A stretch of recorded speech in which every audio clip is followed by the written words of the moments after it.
News out of Utah Valley University. There's an emergency response there, flooded by law enforcement. The conservative activist Charlie Kirk has died after being shot during an event. The latest horrible example of what appears to be a rising tide of political violence. In the past year, we've seen assassinations and assassination attempts against a Republican presidential candidate, Democratic legislators, and a conservative activist. One moment, Charlie was doing what he loved. That's a different question. Arguing and debating on campus.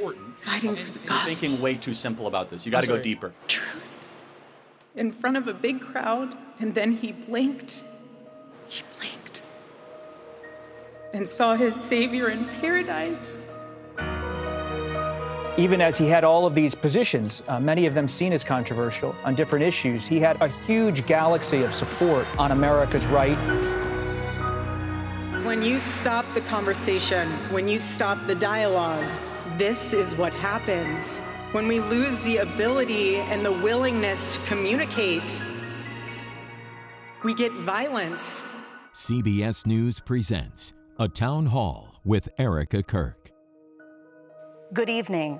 I'm Bari Weiss, editor-in-chief of CBS News, and I want to thank you so much for joining us tonight. Let me tell you why we're here. If you're watching this or you're sitting here in this room with me, you know what I know, which is that we live in a very divided country, a country where many people feel that they can't speak across the political divide. Sometimes they feel they can't even speak across their own kitchen table. And one of the goals of the new CBS News is to change that. And this town hall is just the beginning. This is going to be the first of many conversations and debates on CBS News about the things that matter most, which are often the hardest to talk about. I can make one promise to you, and it's this. You will not agree with everything you hear tonight or in any of these other broadcasts. And that is exactly the point. Because the premise of a democracy is that we persuade each other with words and not violence, and that the only way to get to the truth is by talking to one another. And that brings me right to tonight's guests, Erika Kirk. Hi. 3 months ago, Erika Kirk's husband, Charlie, was assassinated on a college campus in Utah. To some, Charlie Kirk was controversial. To others, he was heroic. What is indisputable is that he transformed the American right in the 21st century. He did it through an organization called Turning Point USA, which he founded when he was only 18 years old. In the wake of Charlie's murder, Erika has now picked up his mantle. The mother of 2 young children, she is also now the CEO and chairwoman of Turning Point. Now, Charlie's murder was not an isolated tragedy. And tonight in the audience, we have other victims of the political violence that's ripping through this country. We also have religious leaders, college students, young Christians, and others invited by CBS News. You're going to be hearing from some of them tonight. Okay, we have a lot to talk about. So, Erika, let's get started. Thank you so much for joining me. Thank you for having me. I was very grateful when you had reached out because it was an opportunity to be able to have a conversation that Charlie always enjoyed, being able to have dialogue on both sides so that people could really hear everything that's going on. I appreciate it. Thank you so much for making the time. There's so many subjects I want to cover. Mm-hmm. I want to begin with the hours and days after your husband was murdered. Yes. You got up in his podcast studio where he broadcasted from for many hours every day. Yeah. And you said this. You said, "You have no idea what you have just unleashed." What did you mean by that? Let me give you a little background of that day. We get home. The team goes to dinner. I'm laying in my daughter's bed, and I can't sleep. It took me months to even walk into my bedroom. I'm laying in my daughter's bed. I can't sleep. I grab my phone, and I start typing out it. And those are my words. That morning, the team reached out to me and said, they think they got the guy. You should probably say thank you to the authorities and just make a statement. Mm-hmm. I said, okay. I wasn't afraid. They said, let's go to the office and let's discuss. We're at the office and they say, do you want to go live or we can easily, you know what? Yeah, let's do that. We can easily pre-record this. I said, absolutely not. My husband always went live. I have nothing to hide. We're fully transparent. What you see is what you get. If I start breaking down on live TV, I break down on live TV. My husband was assassinated. He didn't die in a car accident. So we go live. I write all of my own speeches. And when I said that, that is the Holy Spirit that is unleashed. That is a revival that's unleashed. That's not meant for call to violence. That's meant for people to understand that the Lord is moving in ways we have no idea. And God is going to use something so tragic to wake people up to realize that our life is short. He only lived 31 years. 31 years. And so, yes, you have no idea what has been unleashed. But I will promise until my last breath that I will let the Lord use me in ways that he only can to bring glory to him and to the kingdom. And it has been unbelievably powerful. And it's just the beginning. Erika, one of the most alarming things about Charlie's murder was the way that some people in this country reacted to it. Yeah. And not just online. This was an idea that you encountered a lot. And the idea was this. They kind of justified it. They basically said that because Charlie said or believed things that they believed were controversial or even hateful, that he somehow had it coming. What do you say to people who justified his death? You're sick. He's a human being. You think he deserved that? Tell that to my 3-year-old daughter.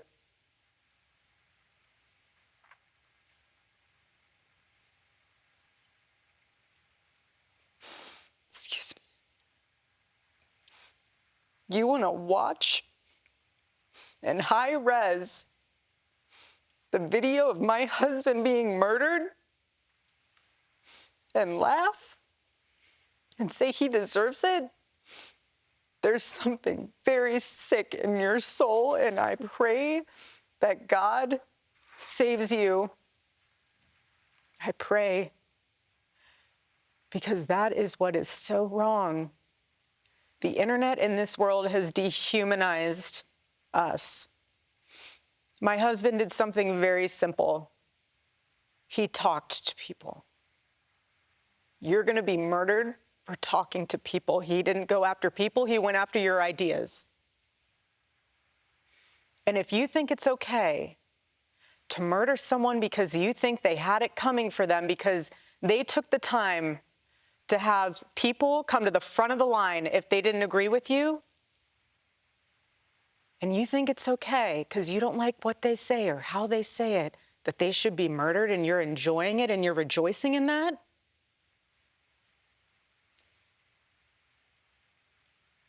that is evil. Evil.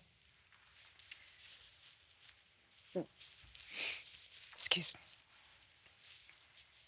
As you know, and as I know, one of the ideas that has gained a lot of traction among young people, especially in this country, Erika, is, and this leads them to this kind of justification, is the idea that words themselves are violence.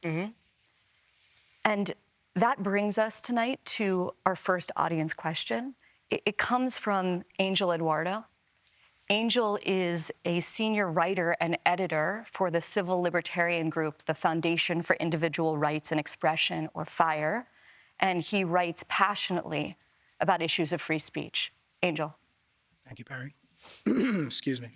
Hi, Erika, my condolences. A recent survey that we took after Charlie's assassination found that 90% of undergraduates believe to some extent that words can be violence. Another FIRE survey that we took earlier also found that 1/3 of surveyed students believe that using violence to stop disfavored speech can be acceptable, at least in rare cases. What's your response to those numbers? And what would you say to those students in particular? Well, for the people who say that my husband might have incited violence, I know that was not your question, but I'm going to put a squash on it before anyone else can attach to that. My husband never incited violence. He never once said, go after them because they're saying XYZ and they deserve to die. My husband never once said that, and he never would.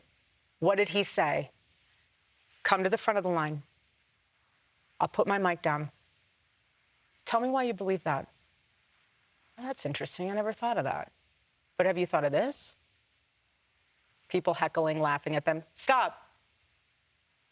It took a lot of courage for them to come up here. Stop doing that. He gave them a microphone. He didn't take away a moment for them to speak back. He gave them a microphone. And what'd they do? They gave him a bullet in the neck. Totally different. But you have secular revolutionaries that want to come out and say, you can't say that, and I'm going to stop you from saying it. I'm going to... Why? You don't want to have a conversation. Something as simple as a conversation. And this is what is so fascinating to me. My husband knew that something as simple as having a conversation could change the world. So simple. That is an ancient thing. Come and sit down and have coffee with me. Why do you believe what you believe? 80s and 90s, they were doing this in Congress, then going to have a Subway afterwards. Why don't we do that anymore? Instead, it's violence. Usually one-sided. I'm not going to go there. But you know what's so interesting about my husband's book, the last book he will ever write? It could have been about politics. It could have been about football. It could have been about anything. He was multidimensional. It literally says, stop in the name of God. Stop. Stop the violence. Stop the hate. Have a conversation. Stop. And what he knew in that book was not just so much stop that, take a minute to get off of your phone and realize that we are all human, operating on this broken planet, all sinful, no one's perfect, and we're not getting out of here alive. But what he knew in that book was the balancing factor of communication. You cannot communicate with someone if you're not at peace with yourself. So he went on campus talking to a kid. They're screaming at him, screaming. Does he scream back? Not once. He sits there. And you know what he's thinking? It's in that book. Maybe you need to take a few hours. Get off your phone. Go for a walk in nature. Go sit and have a coffee. Go and tell your mother you love her. Go do something that is beautiful and healing instead of trying to tear something down that you did not build. That's my thought on that. We're going to talk about the book in a little bit, but I want to pick up on a theme that you've now hit on twice, which is the idea that the black squares that we all have in our pocket, our phones, yes, that they are doing something to us collectively, that they are dehumanizing us. Later, we'll talk about the conspiracies that are spreading right now on those platforms about who killed your husband. What do you recommend to people sitting in this room? What are your practices to disconnect, to reconnect by disconnecting? Well, like my husband, I took all of it off my phone. All social media off your phone? No, I don't have it on my phone. I have a team that helps run it. I really, everyone has an opinion about me. I could care less. You know what I care about? I care about what my daughter says about me and her running up into my arms and loving on me. That's what I care about. One of the things that has happened over the 3 months since Charlie was murdered is that people have gone through the thousands, maybe tens of thousands of hours of words he produced. He said more in 31 years than most people will say in a lifetime. Yes. And I want to read a few that have captured the most attention, especially on the political left, okay? Yeah. Some gun deaths were, quote, unfortunately worth it to preserve the Second Amendment, he said. Acknowledging that he wishes he didn't feel this way, he said, I'm sorry, if I see a black pilot, I'm going to be like, boy, I hope he's qualified. He said the Civil Rights Act of 1964 was a mistake. Now, I realize that all of those quotes come from longer conversations that he had on his show. Correct. But he did say those things. And Charlie is being memorialized by many people as a person who promoted civil discourse, as a person who said, come to the front of the line, let's have a civil conversation. How do you square that with the statements I just read? I would love for everyone to be able to watch the full and entire clip of what he said. Charlie didn't care what skin color you were. He didn't care what religion you were. He loved excellence. He loved knowing that people, his favorite word was earn. He loved knowing that people worked hard to earn what they got. He worked so hard to build Turning Point USA. The first statement you meant about guns and shooting, I have no idea the context of that, and I have no idea that whole, there's a lot more there than just that one little sentence. My husband is not to be deteriorated to 2 sentences. He's not. He is a thought leader, and he was brilliant of a man. So that's fine if you want to take words out of his mouth or out of context without the whole thing in perspective. But that's the problem. Does it bother you that people are picking out those statements and drawing an entire picture of who he was? Again, that's the problem. You're not having a conversation. You're having a 15-second clip on the internet to define your thought of who someone is, instead of taking the time to educate yourself on truly who that person is, what they thought, because why? They challenged you to think a little different.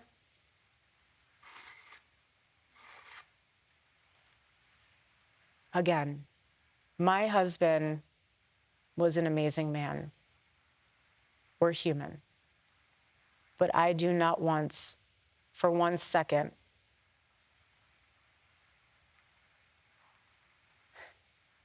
think he was anything else than exceptional. Erika, as you know, the last person that Charlie ever spoke to was a Utah Valley student named Hunter Kozak. He was asking Charlie a question that day when he was shot, and he's here tonight, and he wants to ask you a question. Hi there. Erika, I want to tell you how much I appreciate your calls for peace and unity, and I'm likewise horrified by the people in my so-called camp who were cheering about Charlie's murder. I believe that they stoke the flames of violence. But even worse is when powerful, influential people on either side of the aisle stoke the flames. When they do it, the flames can become an inferno. And this leads me to Donald Trump, the most powerful and influential person on earth, who has more responsibility than anyone else to put the flames out.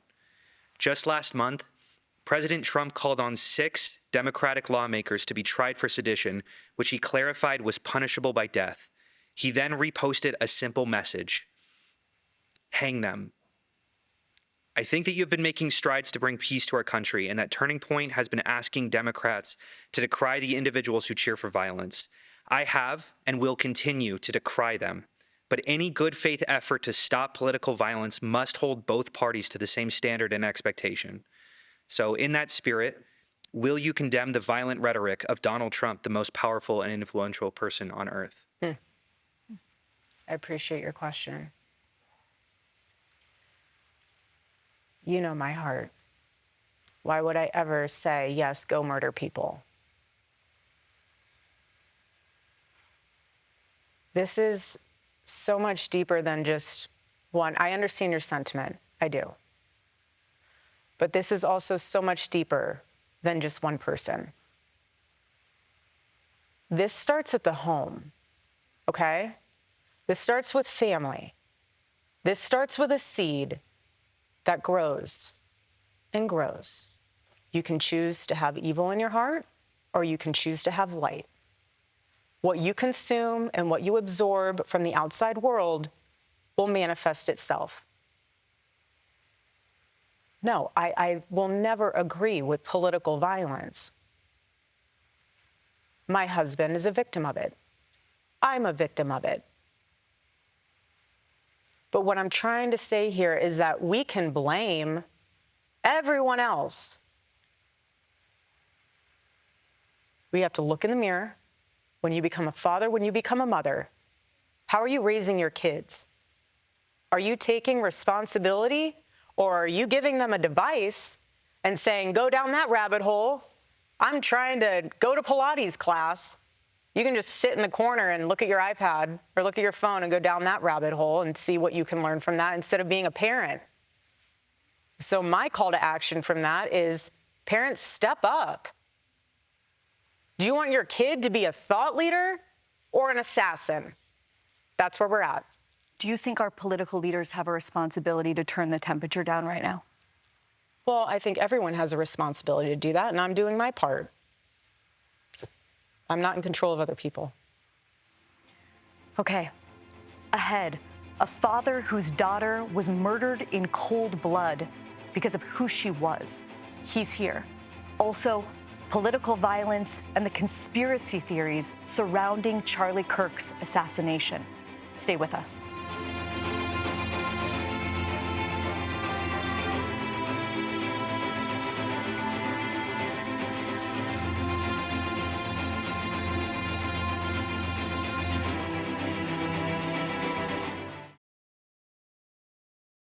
Never before has conservatism, the ideas of freedom, liberty, American exceptionalism, been so popular on these college campuses.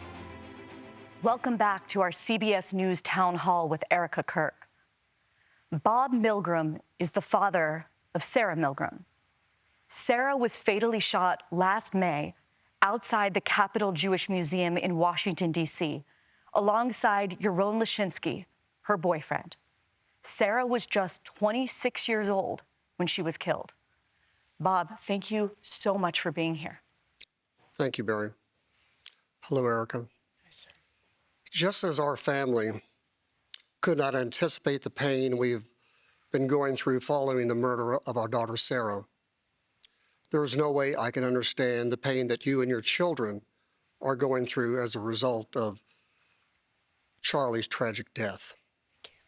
Our daughter was killed because of anti-Semitism, hate against Jews, and hate against the Jewish homeland, Israel. We know about the growth of anti-Semitism on the left, including here in New York City, where the mayor-elect still will not condemn the phrase, globalize the infantata. What I want you to address is growing anti-Semitism on the right, including Holocaust denial, anti-Zionism, and the normalizing of centuries-old conspiracy theories about Jews. Will you here condemn the individuals spreading that hate and speak out clearly enough against anti-Semitism so we can prevent another tragedy? Yes, sir. First of all, I'm so sorry.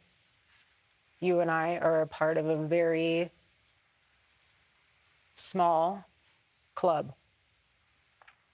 Painful. But you're in good company, and I will pray for you. It sucks, doesn't it?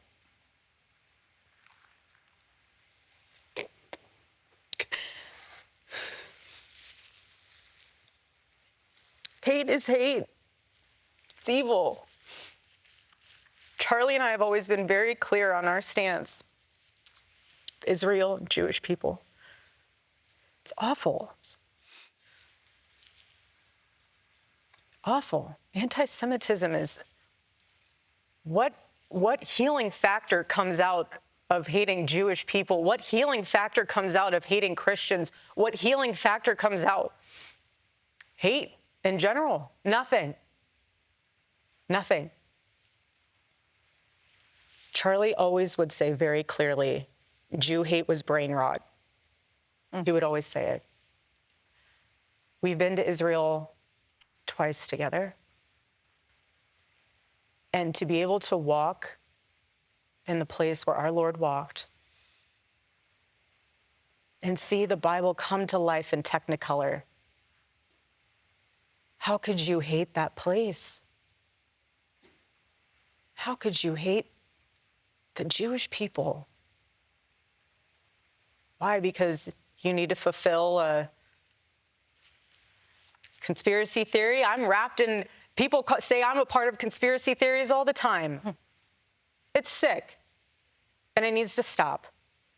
We are human. No one is perfect.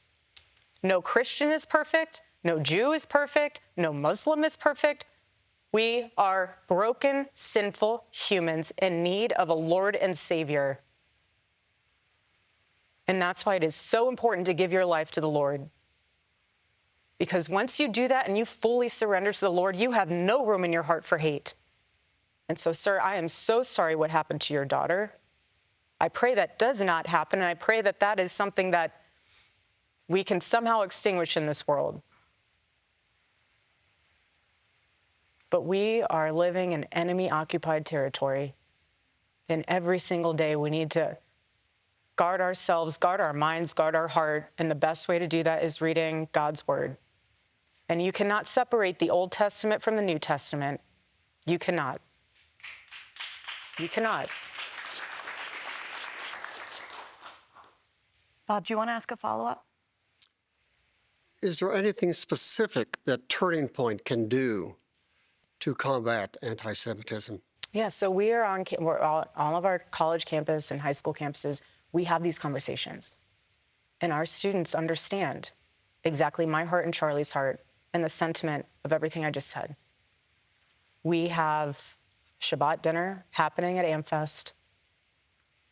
We have individuals in our chapters who are Jewish. We have people that are going to be having booths. We have an exhibit hall at AmFest that are Jewish, that have Jewish organizations.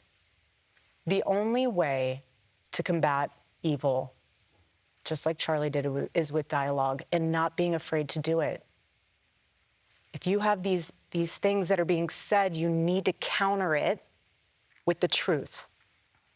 And if you don't, there's a void and a vacuum. And so even though they're a small number, they get louder and louder. So we need to do our best, which we are doing. We're doing our part. We're going to continue to do our part to make sure that the truth is always heard. We'll amplify it even more. And we're going to do the best we can, but we need the whole community. We need everyone in on that. Bob, thank you so much. I want to talk about discernment. Yes. Okay, being able to separate truth from lies, reality from unreality. A 22-year-old man named Tyler Robinson has been arrested and charged with the murder of your husband. And yet there are a huge number of conspiracy theories, you might call them brain rot, that are spreading right now online about the actual story behind the reality. One, people say that Tyler Robinson was actually a MAGA Republican. Or two, some people say you were actually a Mossad agent sitting in front of me, and you were Charlie's handler, and Israel killed Charlie. Right. Other people say that a number of men in the crowd were wearing maroon T-shirts, and this signifies that his killing was an elite airborne operation, whatever that means. They say that the rings on your fingers, which are my kids' initials, my wedding band, the Medal of Freedom, my engagement ring. But apparently they symbolize some kind of secret plot. There's also a new theory that Egyptian aircraft have been tracking you. What is going on? Why are there so many conspiracies spreading about what seems to be a pretty open and shut case? This is the first time that we have seen evil on display where we have social media at our fingertips.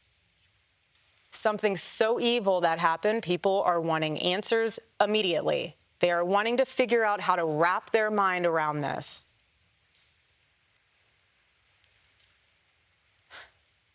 Egyptian planes. Egyptian planes. Do you believe that Tyler Robinson murdered your husband? Yes, I do. Why do you think it is so hard for so many people to believe that reality? Because it's too simple. Again, everyone always has to think there's more to the story. Well, sometimes there's not. I've seen the autopsy report. I've seen our case pulled together. I've been in constant contact with our lawyers, the prosecuting team. I've seen it all. And let me tell you this. Why in the world, why should we, prior to the trial, lay all of our hands and cards on the table for the defense team to see, to somehow then, I don't even know what they would do with it. But what I will say, and I want to get on the Egyptian plane thing, we'll take a flight on that for a second. What I will say is what I'm worried about, and I'm fascinated, just from a legal standpoint, to see how the United Healthcare trial pans out. And I say that because this is the first time where we are seeing the implications. You're talking about Luigi Mangione. Correct. I'd prefer never to say any of their names. They do not even deserve the ounce of oxygen and breath out of my body. But what I mean is it's fascinating to see how social media will impact that court case, just how it might impact mine. Are you nervous he's not going to get a fair trial? I'm nervous that there could be, they'll say we can't find a fair jury. Like they're going to taint the jury pool. And in that case, that's how widespread you think these conspiracies have gone? Yes. That's how mainstream they become. Okay. Egyptian planes. You want to talk about Egyptian planes? Okay. I was pregnant for 90% of those trips. Mind you, I've never, all those places they said I've traveled, I've never been. I mean, I've been, but I'm not within those dates that they've But you even said you need to address No, but this is, these things? yeah, but I do on that one, only because, from a humor standpoint, I intentionally, when I was pregnant, hid. Not because I was embarrassed, not because I didn't want anyone. Yes, we did keep it very private, but it's because it was a moment very sacred. I was growing a human inside of me, my baby. The world that Charlie and I live in is very toxic at times. Yeah. And when you are growing a beautiful child in you, I don't want to be around it. I want to enjoy eating my In-N-Out burger and my hot fudge sundae. That's what I want to do. I'm pregnant, and I have 9 months to own it. You really think I'm going to be on an Egyptian plane while I am wanting to be with my In-N-Out burger and my chocolate milkshake? No, I'm not. So if you want to go through my flight log, go right ahead. It's very boring. You say I was here on this date. I have a photo in my phone to prove that I actually was in the hospital because I was having contractions. So game on. The podcaster Candace Owens, okay? At one time, a friend of Charlie's, at one time, an employee of Turning Point. She has been one of the main peddlers of these conspiracies, and she is making a huge amount of money on it. She is building her business off of these lies. What do you want to say to her and the other people that are putting these lies out into the world right now? Stop. That's it. That's all I have to say. Stop. Okay. The next question comes from a person who may be familiar to you, Erika, because Charlie interviewed him for his show last August. Rob Henderson, to you. Thank you, Bari, and thank you, Erika. During that discussion with Charlie, neither of us knew that was going to be the last long-form interview he would ever conduct, because his life was cut short by the actions of a very disturbed young man. As someone who admired Charlie's ability to offer young people a productive and optimistic path, I wanted to ask, how should the conservative movement think about cultivating leaders and role models for young men, and how can it continue offering them a constructive alternative to the toxic currents Charlie so astutely criticized? It's a great question. First of all, your interview was amazing. It's one of my favorite ones to look back on. Charlie connected with you very well. And I can always tell when he does on his show. I've always watched his show. And I could always tell because his questions and his engagement would shift. And he always loved that conversation with you. As the CEO of Turning Point USA, it is my responsibility to make sure that our youth is in good hands. Our chapter leaders are amazing. And there's some leaders within those groups you guys have not even seen or heard about yet, but you will one day, and you'll be blown away because they are amazing kids. We had 2 of them at our gala event this weekend, and they spoke in front of our donors. It was the first time I ever met them. Phenomenal kids. Not only are they smart, they have a heart. Not only do they have a heart, they can understand and see the Gen Z landscape in a way that we can't. And from a peer-to-peer communication level, they're phenomenal. So I personally, having a front row seat to the rising generation, the courageous generation, they're amazing. Yes, there are bad apples. Millennials, we got them too. So do the baby boomers. So does Gen X. No one's escaping the bad apples. It's just the batch. But it is our responsibility, my responsibility, our team's responsibility to make sure that our chapters are cultivating those leaders. So when they leave high school and they decide not to go to college, they're in the workforce, being incredible people and incredible leaders. They might not be influencers. Not everyone's meant to. Everyone plays a very specific role. But they'll be someone in something very important, and they'll plant seeds. And that's all you have to do, is plant the seed. And then let truth grow from there. But thank you again for the time that you spent with my husband on that final conversation. It meant a lot to him. It means a lot to me to be able to have that to show my babies one day. Thanks, Rob. Coming up, should women focus on their careers or building their families? We'll ask Erika Kirk what she believes as a mom and now as a CEO.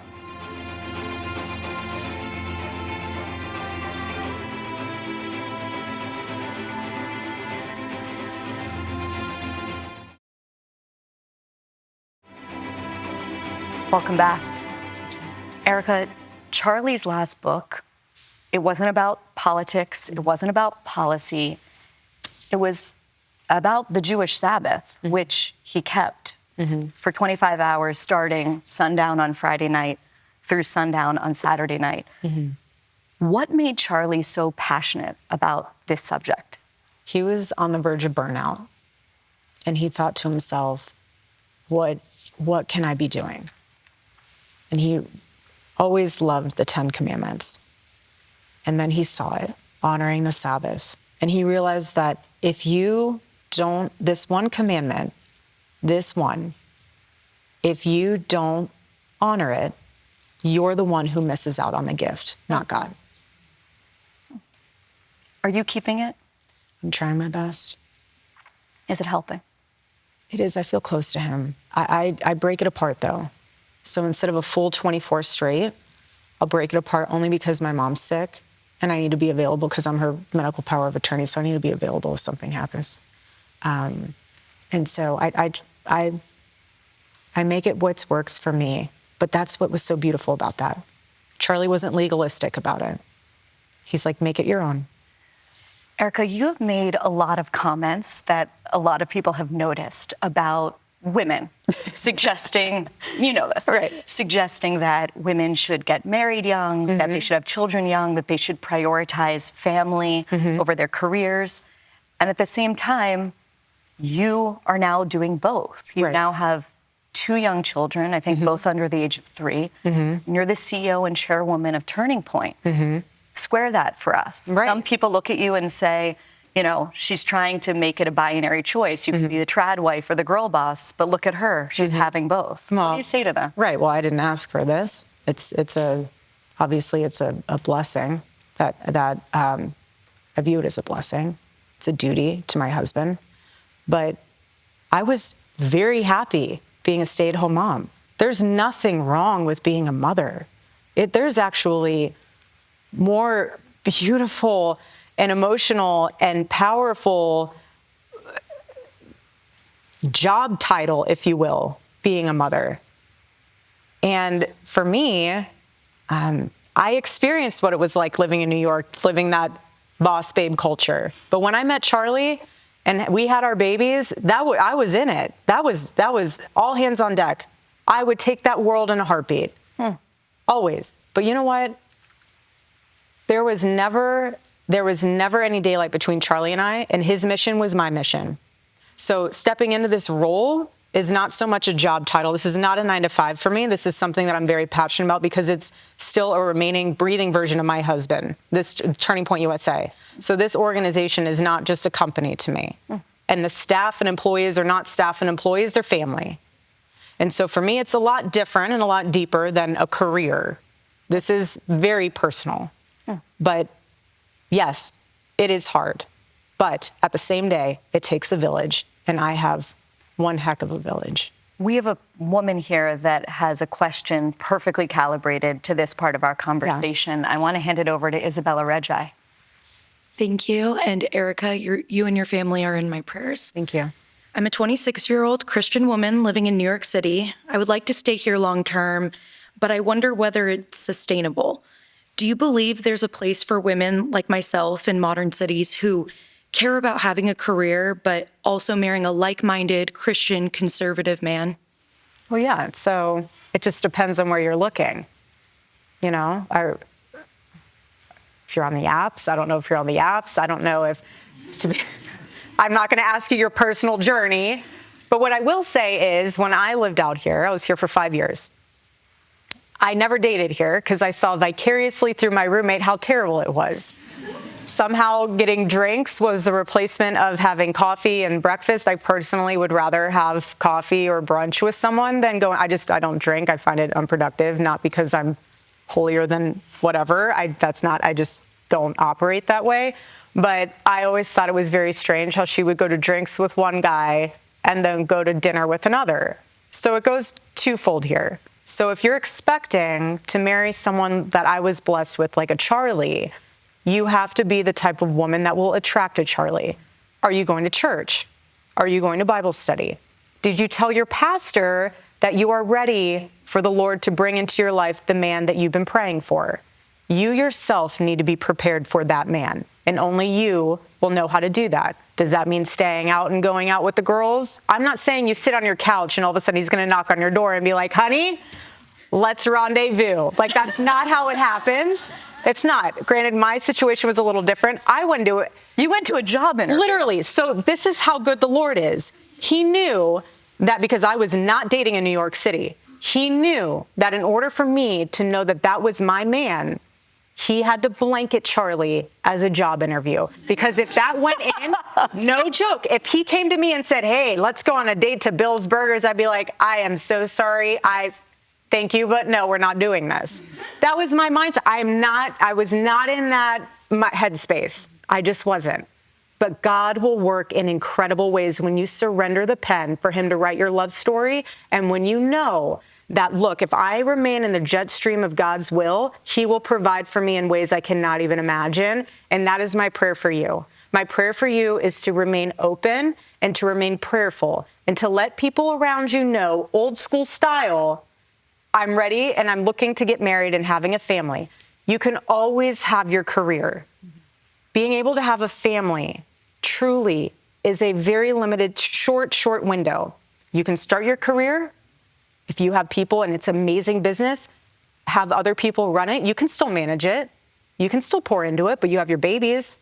And then once your babies are grown and the nest is empty, go back to your career. There's nothing wrong with that. If you don't have a career, you have your babies, the Lord's going to inspire something inside of you that you're like, you know what? There's a problem. I have a solution. How many baby companies have been born out of moms? You know, like the little carrier seat or a stroller. Or we live for that carrier seat. Right, 100%. I'm not trying to plug them for like something, so I'm just trying not to even say the name. But you understand my sentiment is that there's something really special and beautiful about making sure that you are the woman that your future husband deserves and vice versa. Do not settle. Thank you. Thanks, Isabella. Up next, the emotional moment that Erika Kirk forgave her husband's alleged murderer. Stay with us.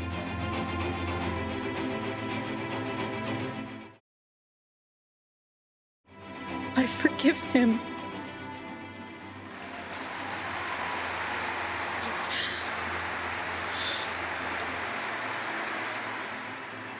I forgive him because it was what Christ did and is what Charlie would do. Erika, that moment that we just watched was unforgettable. I was one of millions of people across the world that watched you get up on that stage and forgive the man who murdered your husband.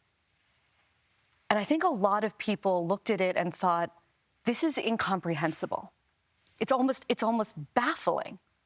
And I want you to speak to those who are unable to understand, really, that act of grace. How is it possible that you can forgive the person that murdered your husband? I'm not forgetting what he did. I'm not condoning what he did. What he did is sick and evil. So sick and evil. What I am doing is releasing myself from the enemy's hands, where he could have a foothold in me, and he could be able to just, like I said earlier, you have a choice. Am I going to take that moment? And I will never say anything I don't mean. I really prayed on that moment. That was a game time decision. I'll never say what I don't mean. But am I going to take that moment to say, rally the troops, burn the city down, march in the streets? Or am I going to take that moment and unleash something like we talked about, even greater, more powerful, and say, it's a revival? And let that unleash and let the Lord use it in ways that no one else could have ever imagined. If you were to meet the man, I won't name him again, accused of murdering your husband, do you know what you would say to him? Nothing. You would say nothing? I have nothing to say to you. Nothing. Is there a difference, Erika, between forgiving someone in a religious and spiritual sense, but also wanting justice for them here on earth? No, of course. But we serve a just God. And I rest easy in knowing that he's sovereign, but he's just. And so let the Lord handle that. I want to bring in our final audience question for tonight. I want to turn it over to Joe Lavoie. Hi, thank you. Your faith in this process has been inspiring, and that inspires this question. How are you able to trust God amidst unfair and immense suffering? One of my favorite books in the Bible is the book of Job. And what's so powerful about that book is that you read it and you go along and you say, how could bad things happen to good people? But what happens at the end of that book? God does restore. He does. Even more so than Job had prior. But when did that happen? It happened when Job prayed for his friends. Even though they were against him, even though there was all this drama, he prayed for his friends. You can call them enemies. That's not saying, oh, Lord, my enemies, no. There's boldness in being able to say, Lord, do what only you can do. And the Lord restored what Job had lost. That's how. We'll be right back.